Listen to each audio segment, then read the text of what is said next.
Oggi parliamo di pane, un alimento che mi è particolarmente caro, con cui ho lavorato molto negli anni passati. È un fenomeno anche alimentare che si sta diffondendo sempre di più nelle nostre famiglie, cioè l'abitudine di fare il pane in casa. Però prima di parlare del pane dobbiamo cercare di capire se questo è un alimento importante, se è un alimento che fa bene. Tutti, ma veramente tutti, pensano che il pane sia un alimento che fa ingrassare. E probabilmente questa è una leggenda che è stata messa in circolo da tante persone e che si è autoalimentata. Ma adesso vediamo come si fa il pane. Allora, abbiamo parlato di pane e il dottore è stato molto esauriente. Ora vi faccio vedere gli ingredienti per un buon pane. Una farina macinata a pietra, questa integrale, quindi ha tutte le qualità del grano. La scelta della farina è molto importante, anche perché il pane deve sapere di frumento, e se la farina non è buona, il pane non sa di frumento. La farina, abbiamo detto, è importantissima, è importante ovviamente il lievito. Io qui vi presento il lievito madre. Si può usare anche il lievito di birra, adesso non colpevolizziamolo al massimo, anche perché non è facile gestire il lievito madre. Comunque il lievito madre è questo. Posso sentire? Prego, senti il profumo? Buonissimo. Il profumo di grano. Sì, di grano, ma anche un profumo molto naturale. Il lievito madre è semplice da cominciare a fare, però è un po' più difficile da gestire. Questo mio lievito ha circa 2 anni. Comincia adesso a essere veramente valido. Diciamo che ho fatto delle prove in cui non era perfetto. Comunque questo è acqua e farina, e poi tutte le cose che sono nel mio ambiente, nella mia casa. Poi c'è il sale. Il sale di solito si mette lontano dal lievito, perché se mettiamo il sale vicino al lievito di birra inibisce la crescita dei batteri. Però invece con il lievito madre possiamo anche metterlo insieme. Comunque una buona regola è metterlo un pochino distante. E poi ho messo il miele. Questo è un miele di castagno che dà un profumo particolare, può essere sostituito da un cucchiaino di zucchero che invece aumenta la lievitazione. Poi c'è l'acqua, deve essere a temperatura non troppo fredda ma neppure troppo calda, circa 12-13 gradi, perché altrimenti cuoce troppo il lievito. E poi c'è l'olio extravergine di oliva. In questo caso io ho fatto un pane senza olio dentro, questo è quindi un pane molto semplice, un pane che dura qualche giorno in più. Allora volevo solo dire 2 cose sulla lievitazione. Certo. La lievitazione è molto importante, lo è nella pizza, lo è nel pane. La lievitazione è una digestione, una predigestione dell'alimento, e quindi una buona lievitazione garantisce la digeribilità del prodotto. Fra l'altro, tu lo sai, il lievito madre continua la sua fermentazione anche dopo cotto. Sì, questo è il vantaggio del fatto che un pane fatto in casa, poi fatto con queste materie prime di altissima qualità, diventa un pane più giorni. Ecco, adesso facciamo vedere come si fa. Mettiamo il lievito madre a sciogliere nell'acqua. Questo è circa 150 grammi, un po' di più, che ogni 500 grammi di farina, ricordatevi, 150 grammi di lievito madre, oppure 10 grammi di lievito di birra. Non tutto il quadretto per mezzo, perché altrimenti abbiamo una lievitazione troppo veloce. Mettiamo un pochino all'interno, pian pianino. Il sale, un cucchiaino scarso di sale, perché queste farine integrali hanno anche molti sali minerali. Esatto, queste farine di alta qualità, contenenti fibre e contenenti grani molto selezionati, hanno di per sé un buon sapore e una certa sapidità proprio legata al prodotto, quindi giustamente possiamo risparmiare il sale. Mettiamo pian pianino. Facciamo vedere. Sì, facciamo vedere praticamente, poi vi farò vedere anche già lievitato l'impasto, ovviamente, con il quale formeremo il pane. Io vado pianino perché aggiungere magari non è pesata bene, un po' di più ti viene un impasto molle, impossibile da gestire, invece così. Con il lievito madre si può anche abbondare un po', non essere proprio precisi, però non esagerare, perché essendo appunto una pasta acida può rendere Tante volte mi dicono no, non mi piace quello con il lievito madre perché è acido. Evidentemente o era già inacidito, perché se non lo curi, se non lo segui come si deve, appunto muore.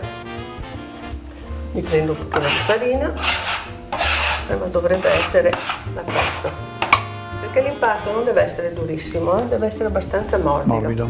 Tutto molto semplice, cioè non c'è niente di complicato. Il pane è un alimento semplice anche Il pane nella... è un alimento semplice, è un alimento che si trova in tutto il mondo, è quindi un alimento diffuso in tutto il mondo, anche se con varie particolarità, ed è un alimento molto antico. Uno dei primi alimenti che l'uomo ha preparato è proprio stato il pane. Questo ci fa capire che è un alimento molto importante nella nostra alimentazione. E questo è il nostro impasto. Facciamo un taglio a croce, che era sia per vedere la lievitazione, ma anche era un segno proprio di fede, proprio mettere il pane sul pane. Sì, il pane del resto è stato sempre molto utilizzato non solo nella religione cattolica, basta pensare alle frasi "non di solo pane vive l'uomo, dacci oggi il nostro pane quotidiano", ma anche gli antichi romani e i greci portavano del pane alle divinità come segno di devozione. Quindi il pane è anche molto legato alla religione, proprio per dire quanto è presente nella nostra vita questo alimento. Poi per farlo lievitare io metto l'unico olio che uso. Poi però si può aggiungere, non so, si possono aggiungere le olive, le fa con le olive, si possono aggiungere i semi, insomma un mucchio di altre cose.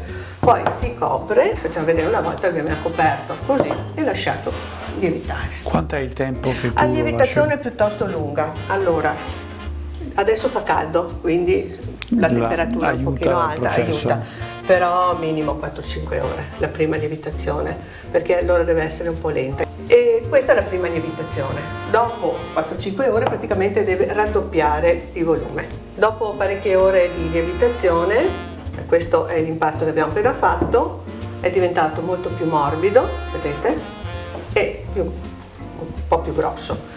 Chiaramente adesso questa è la prima lievitazione, io maneggiandolo ho come sgonfiato la lievitazione, perché darò la forma che vogliamo fare, se vogliamo fare una treccia o qualsiasi altra cosa, e poi bisogna farlo rilievitare. Quindi sembra che non sia lievitato molto, ma è proprio la lavorazione che è così. Vedete come all'interno comincia, come lo tocco, comincia a lievitare, cambia proprio. La prima volta che lo facevo ero come, non so, mi sembrava, avevo quasi paura, nel senso che veramente è una cosa talmente strana, talmente diversa da quelle che facevo prima. Ecco, abbiamo fatto una specie di treccina, lo mettiamo qui e lo facciamo lievitare ancora, quindi si copre un'altra volta. Quanto tempo ancora la lievitazione? Di solito questa seconda lievitazione dura meno, un'oretta, quindi deve raddoppiare ancora. Questo per il lievito madre. Naturalmente con il lievito di birra è molto più veloce la lievitazione, però per fare il pane buono si può fare anche con il lievito di birra, bisogna fare un piccolo impasto la sera prima, la biga e poi aggiungere quella, quindi con poco lievito, veramente 2-3 grammi di lievito di birra, quindi il pane viene buono, abbastanza buono ugualmente, digeribile anche questo perché la lievitazione è stata lenta. Il lievito di birra in sé non è una cosa cattiva, no, assolutamente è una cosa naturale. Non ha le qualità del lievito madre, ma resta comunque un prodotto naturale, se usato bene, quindi deve essere fa il suo bene. buon lavoro. Certo. Il forno, anche il forno è importante, forno statico, non forno ad aria, perché altrimenti secca troppo il pane. Naturalmente la durata della cottura dipende dalla grandezza del pane. E io darei un consiglio qua, Sì. nel senso che a noi nutrizionisti piace il pane poco cotto. Perché il pane poco cotto è un pane che ha più acqua e quando un alimento è ricco di acqua è povero di energia, quindi diciamo qui va a gusti, ma eviterei di fare un pane con una cottura molto spinta. L'importante è che, appunto, che ci sia all'inizio un forno abbastanza caldo, 220 gradi, e poi bisogna abbassare la temperatura e abbassarla a 180 gradi. I tempi, come ripeto, sono abbastanza soggettivi, dipende dalla grandezza del pane. Un pane così grande ci vuole circa un quarto d'ora a 220 gradi e poi circa 30-35 minuti in forno più basso. Questo ovviamente essendo più piccolo ci vuole meno, però l'importante è sempre che ci sia una temperatura più alta che poi viene abbassata proprio perché cuoce anche all'interno, altrimenti il pane resta crudo, vabbè, hai detto non tanto cotto, ma neanche crudo è buono. Certo. E vedete che già è cominciato a lievitare, poi adesso fa anche caldo, quindi con le luci così, e si mette in forno Eccolo qua. Sì, sì. Si vede la croccantezza della parte esterna e la morbidezza della parte interna, che è proprio quello che vogliamo avere come risultato per un buon pane. Appena fatto, quel lievito madre non è neanche giusto mangiarlo appena fatto, perché ha bisogno di un pochino, perché ha tantissima umidità. Questo io l'ho cotto ieri, quindi è un pane che ha circa un giorno, ieri pomeriggio, quindi ecco, possiamo abbinarlo. Io ho portato dei formaggi. Lo so, tu batti il chiodo, casca sempre lì, formaggio, che è un alimento interessante. Ma io gli do il lavoro, Esatto, però non dobbiamo pensare che il pane si mangi solo col formaggio. No. Qui siamo in zona del Montagnanese, un'abbinata assolutamente sublime. Ecco, ne parleremo il mese prossimo. Bene, ne parliamo il mese prossimo col prosciutto crudo, ma in generale con tutti gli affettati. Ma voglio dire, il pane si abbina con qualsiasi altro alimento, è il supporto ideale per veicolare qualsiasi altro alimento. Però attenzione, quando parlavo ai bambini del pane dicevo loro un proverbio che è: pane e noci mangiare da sposi, noci e pane mangiare da maleducato. Lo facciamo con la Nutella: pane e Nutella mangiare da sposi, Nutella e pane mangiare da maleducato. Cosa vuol dire? Vuol dire che è molto importante che il pane sia l'alimento basilare, cioè l'alimento principale. Io prendo un pezzo di pane, ci spalmo un velo di Nutella, è un'ottima merenda, è un'ottima colazione.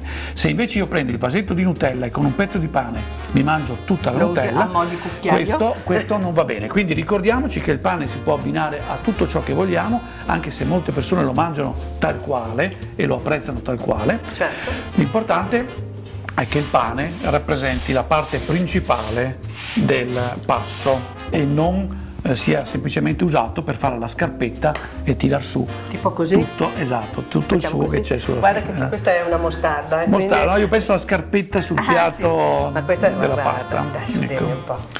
Sì, una quantità modesta di mostarda diventa un'ottima merenda. Questa è una mostarda di melone che ho cominciato a fare l'anno scorso così per caso, è mai diventato quasi un obbligo, e praticamente tutte le settimane lo faccio, poi lo do via. Perfetto. Pane a colazione, pane a merenda come possibile alternativa, pane come companatico a pranzo e a cena. E magari un pezzettino di formaggio oppure di prosciutto crudo o anche di soppressa. Sì, soppressa ricettina va bene, sì.